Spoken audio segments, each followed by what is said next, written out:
Welcome back to Advance Wars 2. Last time we made a foothold in Green Earth and realised things would be a hell of a lot harder here.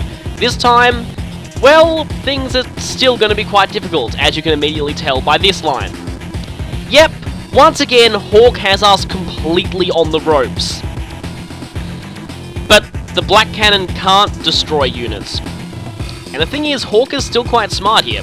And once again, best deployment theme ever!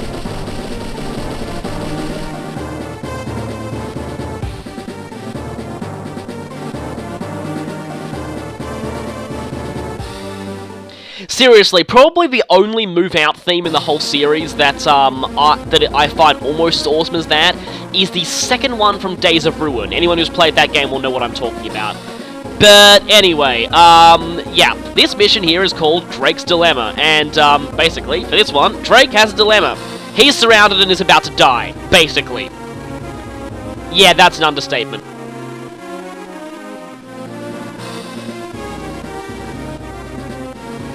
Okay, good news. Okay, interesting. Yellow Comet. Huh, remember when I said that, that we weren't seeing the last of, Yellow Comet? And yep, we've got Kanbei here as an ally here, so that's gonna be kinda nice, and yeah, kinda cool to see Yellow Comet getting on the action in some of the other campaigns. So yes, the mission here is to destroy the cannons. And yeah. Horribly glitched soldiers. I'm really terribly sorry about this.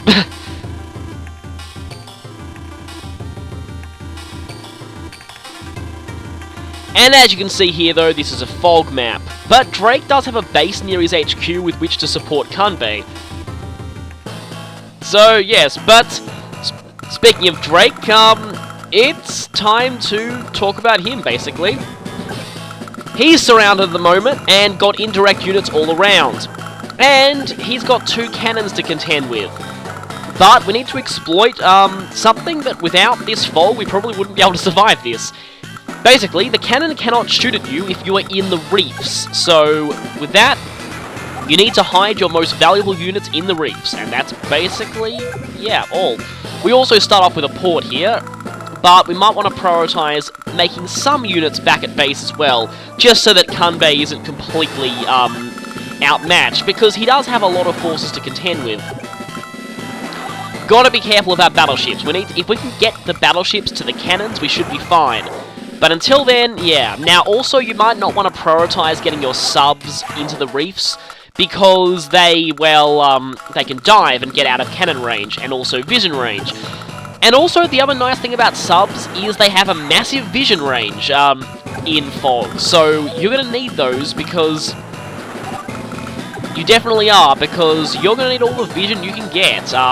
This is, I believe, the first Fog of War map where we haven't been playing as Sonya. So no seeing in woods and reefs for you, and no extra vision for you. Which actually might be doubly true because of something a bit annoying that I'm going to talk about once I get around to talking about Drake's abilities. But yeah, for the time being, you might want to hide and keep that APC alive so that your naval units don't sink, and make an infantry there and see if I can get that second base. And now it's Kanbei time. All he's going to do is get some infantry. The missile silos on this map, okay, they're going to be extremely critical. Because if there's one thing that's difficult about this mission, it's not surviving, it's getting the power score, and for that, I was dreading the day this mission would come, because I have a bit of a confession to make, which I will be talking about probably a little bit later. He's moving quite a lot of units. You'll see that he has a lot around here. Now, I can't even tell how many bases that he's got, whether it's like Ada, whether he's totally pre-deploy, or whether he's not, but still, I'd like to assume at least some of the bases that are out in the fog are his.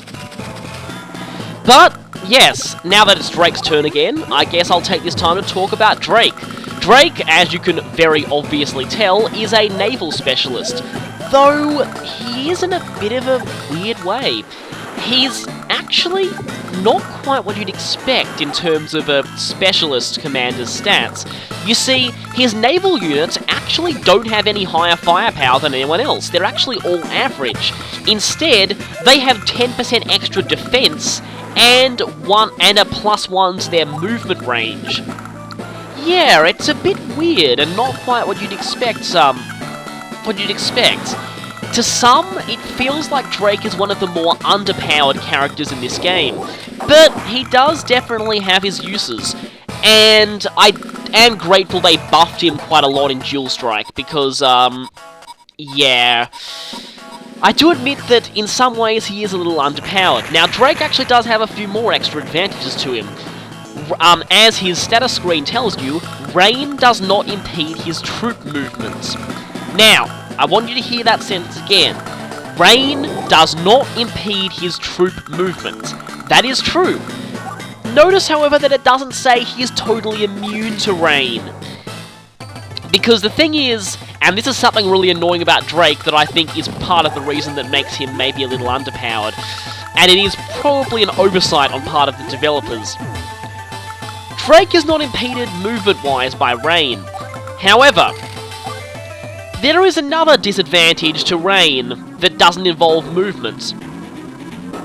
Unfortunately, for some reason, the programmers slipped up and made Drake not immune to this. And yeah, we already heard this before, missiles don't hit map-based targets.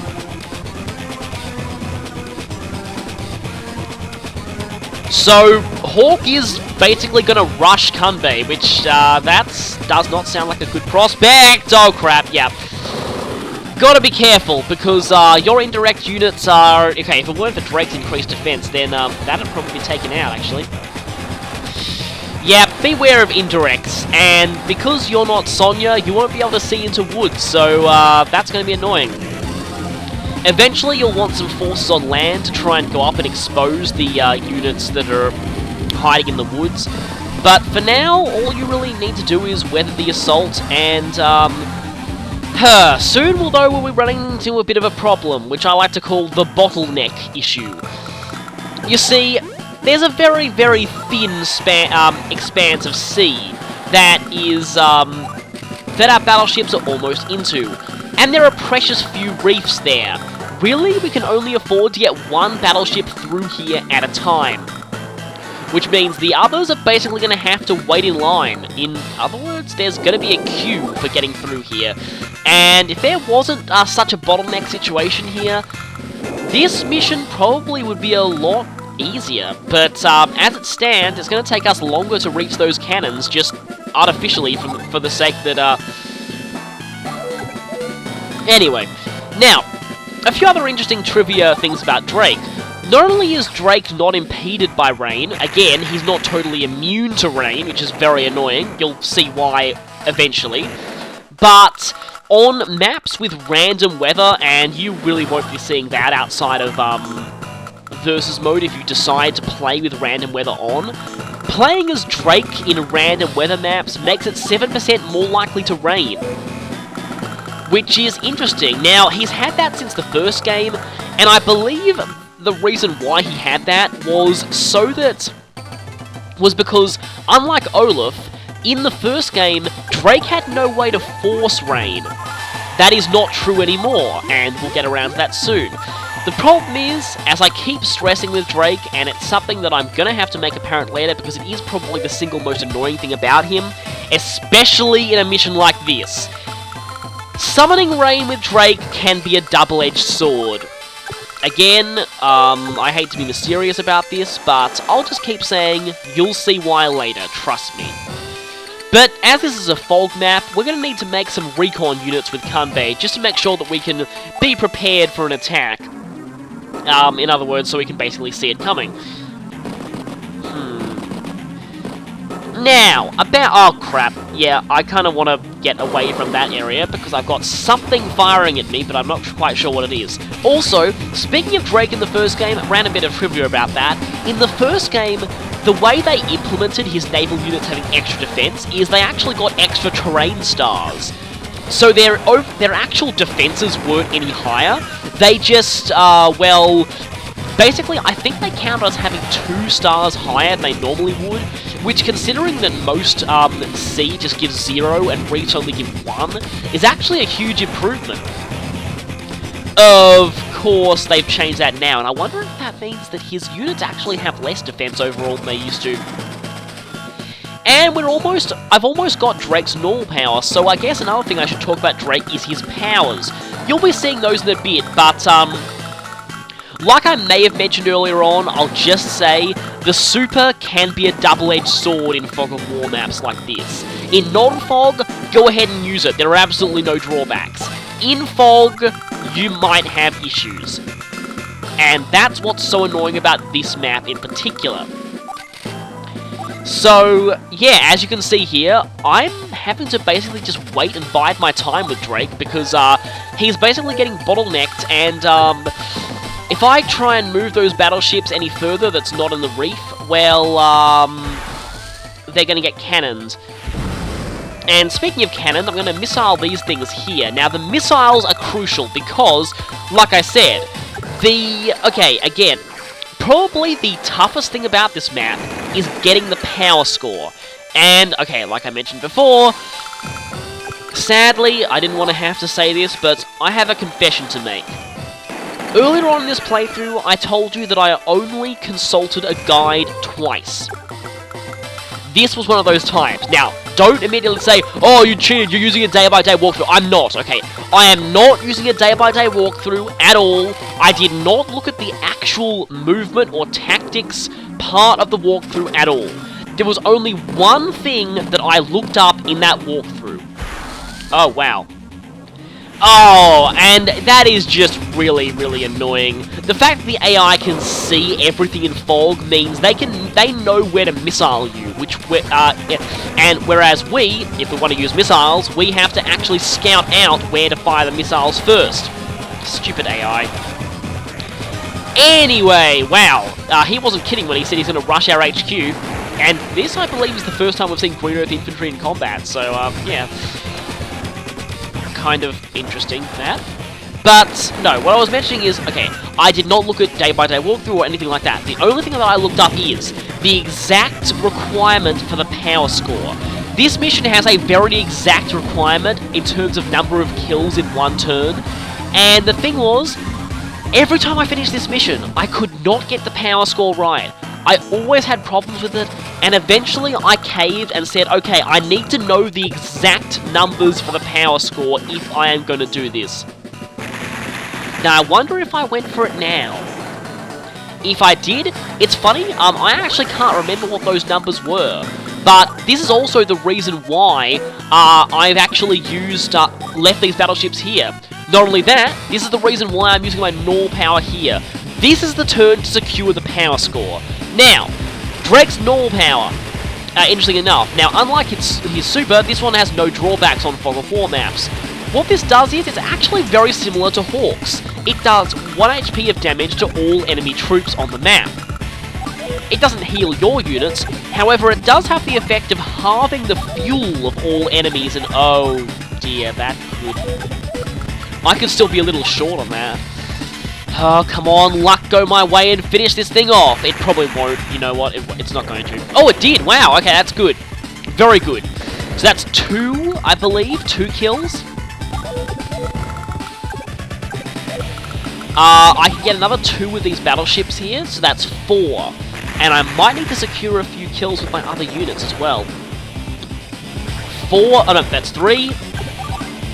4. Again, this is one of the few missions where you really have to go out of your way for the power score, so I don't really feel that ashamed for looking up the actual score requirement for this one. Again, okay, definitely, 5. Now, there's a possibility that I could go for 6. I would love to go for 6. 6 would be good. I got 5. And the thing... Oh, and can I go for 6? Can I do this? Can I get 6? Let's see. Tactically speaking, it would probably be better to go for that one. Oh, great. Okay, was that bad, or had I already secured the power score? If I'd gone for 6, maybe I actually... Because now that At the time, when I looked up that power score requirement, I didn't actually know that only one character counted for the power score. So, oh boy, he's already got his normal. Okay. I didn't actually know that only one character counted, so maybe I thought that Kanbei could get some more kills and they'd still count. But still, I kind of want to take out this base though. Now, you know what I'm going to do? I'm just going to go ahead and actually think... I forgot what the exact power requirement that I found out by looking up that guide was, so I might actually just go look it up now and see if I was right or not. Yeah, I just looked up and I'm pretty sure it's 5, so I think I'm safe. I had this feeling it was 6. The thing was, I could have gone for 6 and made myself even more safe. It does depend on the total number of enemy units ever created by the enemy, but basically, the faster you finish, the less you have to kill for a power score.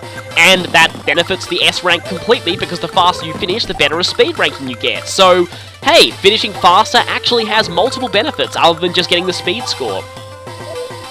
So, I believe at the rate that I am finishing this, I should be able, a guide I just looked at said that they were going to do it in 8 turns. Now, I'm not sure that if I do 8, but again, I did not look at that part of the guide. I did not look at I didn't even look at the speed ranking. All I looked at was the power requirement. That is all, okay? Okay, right, I just want to get that sorted.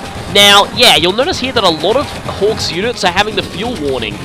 That's because, like I mentioned before, Drake's normal and superpowers both have the effect of halving the fuel of all enemy units. Which, it's kind of funny that, because it's kind of a good thing that Eagle and Drake are on the same side, because that would really screw over Eagle if they were enemies. Yeah, but it screws over people also going for other naval contests, so Drake's power is actually really useful. And it's actually one of probably the best things about him, actually. It was actually pretty annoying even in the first game. Speaking of the first game, Drake, while his characterization wasn't that different in the first game, it seems though, from what I've watched and what I've read of guides of that game and from what I've watched of other people doing Let's Plays of it, Drake, some of the toughest missions in the first game were against Drake. They really were. And, like, he had some pretty damn tough missions there. Oh, good thing I stopped there, because otherwise, I probably would have got rocketed. Careful, if we're not in reefs, the cannon does hit us, so gotta be careful of that. But you know what? I'm rushing in. I have to take out those cannons quickly. Just to make sure that I secure my power score. Yeah, the main thing I can say about this is, yes, the biggest difficulty of this mission, if you're going for a good rank, is getting the power score. That's actually the main difficulty here.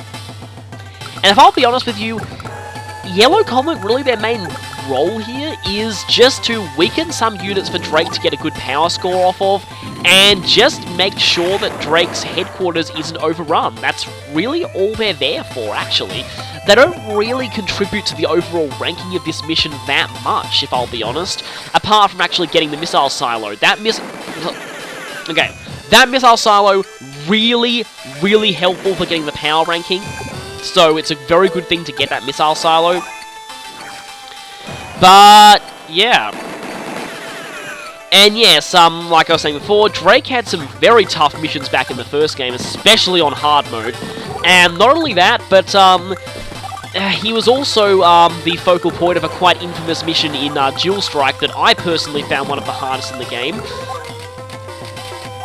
Let's just say that, I'll just say the one with Evil Drake, and people who played that game will know what I'm talking about. Drake was Evil Drake was definitely one of the toughest of the evil clone commanders that you fought in Dual Strike. Definitely one of the hardest. Oh, I almost, even the very thought of, him tank powering, so terrifying. Oh, I always hated that one. I believe the mission is called Pincer Strike. Oh, I mean, I know Crystal Calamity was pretty bad, but in my book, Pincer Strike, so I almost said Pinstripe there. Confusing this with another game from my childhood, but anyway. Pincer Strike I always found very, very annoying as well. Speaking of annoying, Hawk almost has his super. Yeah. But the good news is, we are in range to start bombarding the cannons, so... And the cannons didn't actually shoot us, so... 2 shots from a battleship is enough to take out a cannon, and hopefully we should be almost ready. Just need to get you back and use the, hey, strategically creating a APC there to make sure that when my naval units actually get back to base, they can be resupplied, because chances are that the subs are definitely going to be running out of fuel, and losing the technique score to having your own sub sink due to lack of fuel would just be downright embarrassing, so that, good thing we thought to make an APC there. Producing a couple of infantry just to secure the technique score here, and if I'll be honest, Drake's cruisers in this mission really do not help at all. They're basically just there as bait for other few things. It's more like, better them getting hit than the battleships or the subs. I mean, as much as you'd think the subs aren't useful because there are no other naval units here, or at least there aren't yet, the vision range of the subs is absolutely crucial. So the subs are vital, the battleships are even more vital. Don't lose your battleships, trust me. But the cruisers are pretty much just there as really, well, better to lose other things than to lose them. That's basically all the cruisers are good for, really. Doing some join tactics with Kanbei here, again making up for his poor performance back at the factory, where I definitely did not join as many units as I could have. Doing some damage to that, making sure to secure this base. We should have this wrapped up relatively soon. But yeah, again, like most Green Earth missions, this is one that gave me a lot of trouble on the first go, but not for the reasons you'd probably expect. It's pretty easy to complete this mission overall, but getting the power score can be quite difficult. As I showed earlier, it's one of the few missions where you really need to go out of your way for the power score. And as a result, you saw that I left my battleships kind of back all around that same area. And again, oh my god, Hawk's power quotes are some of the most terrifying in the entire game. You will learn to fear his powers, trust me. As much as 2 damage to all of your units and 2 recovery to all of his, it doesn't sound like much, but it's a really big deal. And again, especially on a map where you rely on pre-deployed units, that damage really stacks up, and it really, really hurts. And also, his recovery effectively cancels out the effect of Drake's powers, so yeah. Now, I'm wondering if I actually won't get a chance to use Drake's super here, because if I'll be honest with you, you probably don't want to use Drake's super in this mission. And since I'm probably not going to have this done by day 8, but it should be enough for a perfect speed score regardless. Okay, the one that's the furthest behind can probably take that thing out. Or can I? Or can I? Okay, so watch those rockets. Okay, so you go there. Sub continues to scout. So, I guess I should probably mention that, well, we won't be finishing this turn anyway, so it doesn't really matter that I won't be taking out one of the cannons now. Rockets there. Always make sure that we've got something in front of those, just to make sure that we don't get shot up too much. Yeah, 1 down is really the only safe place I can really go. And again, so, keep getting interrupted, but what I was saying was, I guess I should explain Drake's super. It does all the effects of his normal power, except it does 2 HP to all enemies, kind of like Olaf's, and it makes it rain. Now, again, on a non-fog map, that's totally fine. All that can do is benefit you. On Fog of War maps like this, though, you see, rain has an extra effect that I don't think I've talked about before. Rain reduces the vision range of all units in Fog of War by 1 space. And the problem with that is, well, the developers slipped up big time and made it so that Drake is actually not immune to the vision penalties of rain, despite the fact that he should be, despite the fact that he makes rain himself. Thing is, In fog maps, Rain has a tendency to screw Drae over just as much as his enemies, because it'll reduce his vision range just as much as it does them. It's actually really annoying, because, now I believe, and this was a very good thing that it did this, in Dual Strike they actually fixed this. In Dual Strike, well, thing is, in Dual Strike, Rain actually didn't impede movement at all.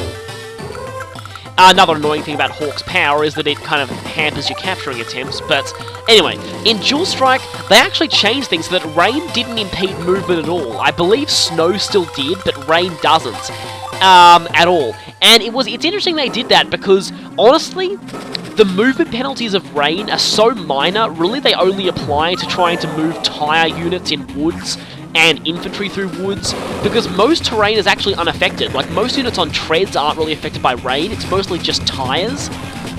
So, overall, I thought it was actually totally fine they removed the movement effects of rain, because it really wasn't doing much to begin with, but they didn't remove that vision penalty in fog, and that stayed, even in Days of Ruin, rain gives a vision penalty, and of course, the new character in Days of Ruin who benefits from the effects of all weather and is immune to all of them is, yes, of course, immune to rain, immune to the vision penalty of rain, unlike Drake. So yeah, sad for poor old Drake, but fortunately things do get better for him. In Dual Strike, in Dual Strike they fixed things so that he was immune to the vision penalty. Really, the only one who is technically quote-unquote immune to the vision penalty of rain is Sonya, but that's only because she has extra vision anyway, and really all it does is just reduce her vision range back to normal, so it actually kind of is reducing her vision, so yeah, kind of sad that.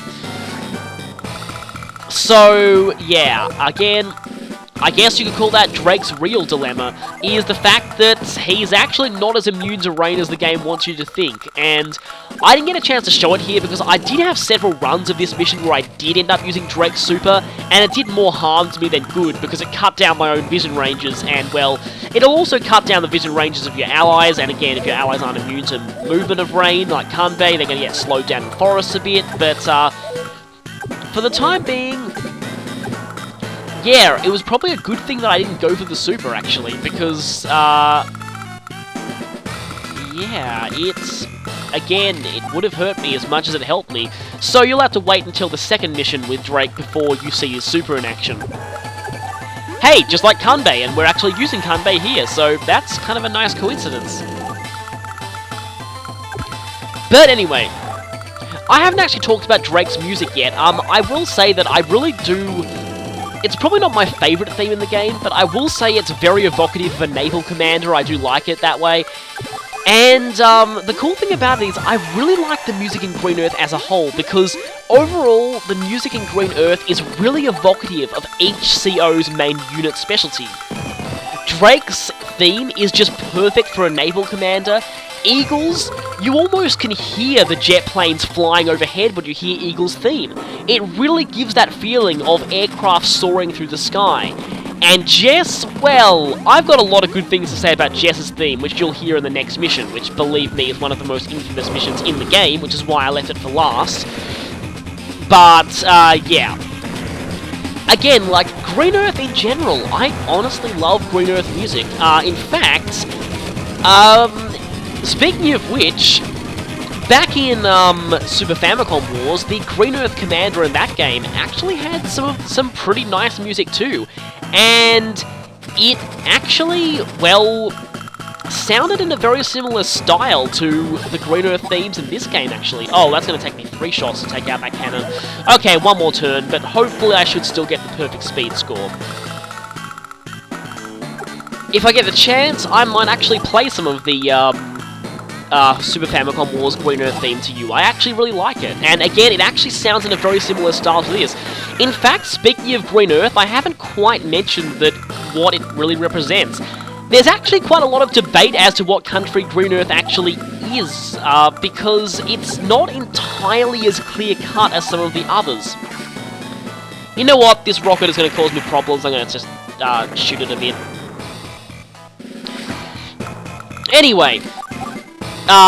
Don't know why I did that, but still, I wanted to go for status, actually, to make sure that I hadn't lost too many units, because I'm most likely going to win next turn, so, yeah.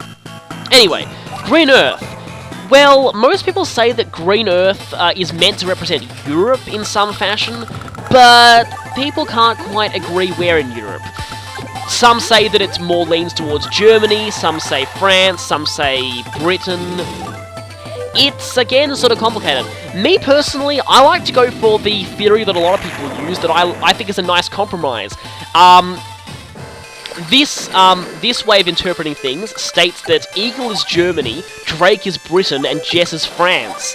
I actually always liked that. I think that was a nice way to reconcile all of this, what is Green Earth supposed to be anyway, things, by kind of making a nice compromise, and I do like it.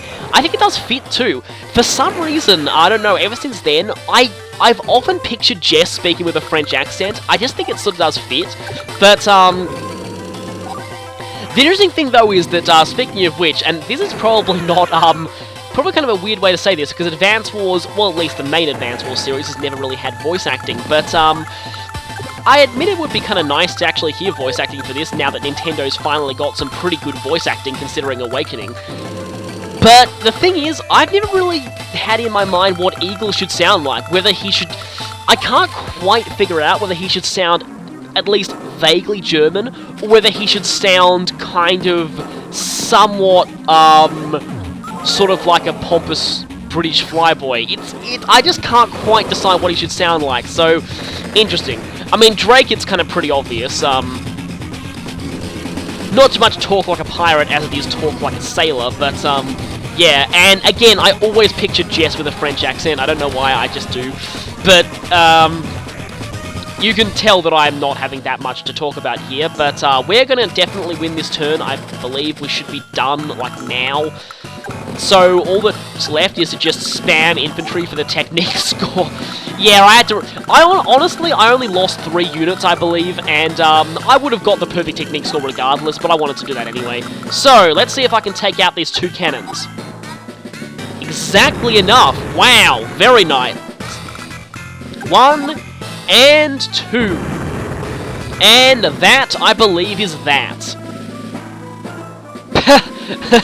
Wow, you almost bumped the game's rating up there, Hawk. Anyway. And yeah, Yellow Comet, I do admit that they're mostly just there to make sure that Drake's headquarters isn't captured while his naval troops are away, but still, I guess they, yeah, Yellow Comet did speed up the process a bit, they did help the power score. Oh, you might be able to, eventually. Foreshadowing much? Huh, also, yeah, foreshadowing much, yeah. And, well, probably, I really don't want that day to come soon, because it's going to be very, very annoying, believe me. But, anyway, perfect score, not bad. Again, I do have to hand it to that guide. I kind of forget exactly what the guide was. I know it was a text-based guide, but okay, all I got, okay, was the power score. What I needed for that. And you might notice that I've got a lot less overall points. It's because I did a bit of a shopping spree off camera at Hutchie's store just to unlock some more people. Anyway, see you next time for a really, really infamous mission. Not looking forward to that. But hey, to tide you over, have some Green Earth music from Super Famicom Wars.